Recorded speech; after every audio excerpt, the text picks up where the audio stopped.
Awake, for morning in the bowl of night has flung the stone that puts the stars to flight. And lo, the hunter from the east has caught Mount Sonda's turret in a noose of light. Good morning. We've got about 10, 11 kilometres to do today.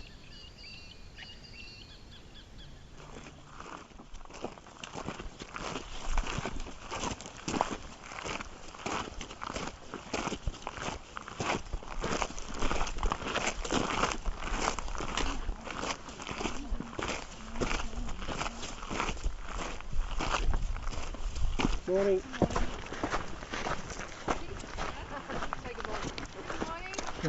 Good morning.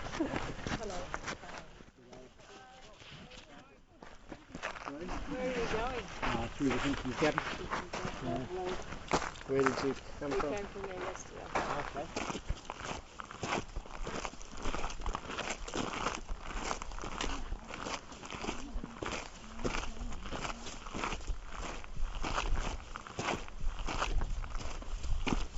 You might recognise the smell of this plant that's right beside us here if you crush a leaf or two up.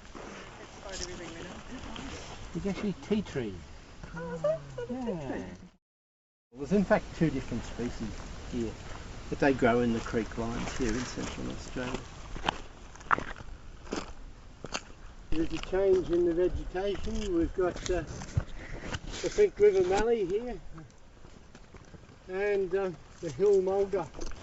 Yeah, it keeps on changing as we go.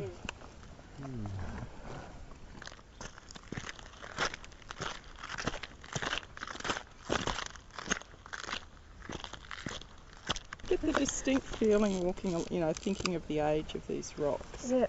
And walking across there, you can't help but think you're just but an insect really on the timeline, aren't you? Yeah. That's right. Less than. That's right. Yep. Yep. The rocks that we're seeing are very old metamorphosed granite rocks from the underlying bedrock. Most of the McDonnell Ranges is this metamorphosed sedimentary rocks, the very hard quartzites, which were laid down on top of the granite.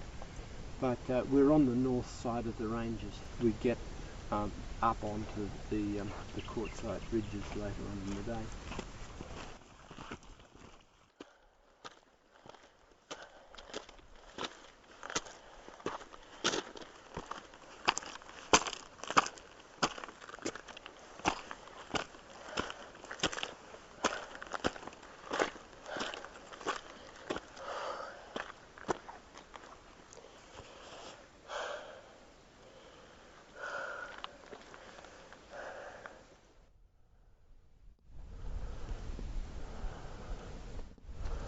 Climbing Mount Sonda.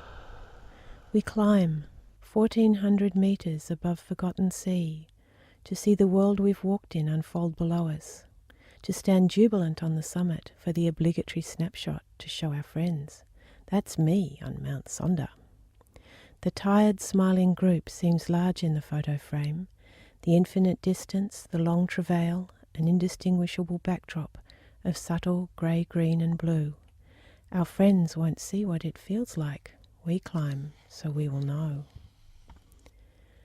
For days we've watched the knuckled peaks from new angles, looming in different lights, beckoning. Today we walk up and up the long gnarled back of hand to an ancient fist of rock holding fast above Fink, Morini and the Missionary Plain. Goss Bluff, Haast's Bluff hover in blue horizon. One should feel small, humbled by sheer height and depth of geological time, but the roar of our breath, the beat of one heart and many boots, has us live largely in the task. Eyes remain riveted on rough stone. Only when we stop for water do we greet the unfolding expanse.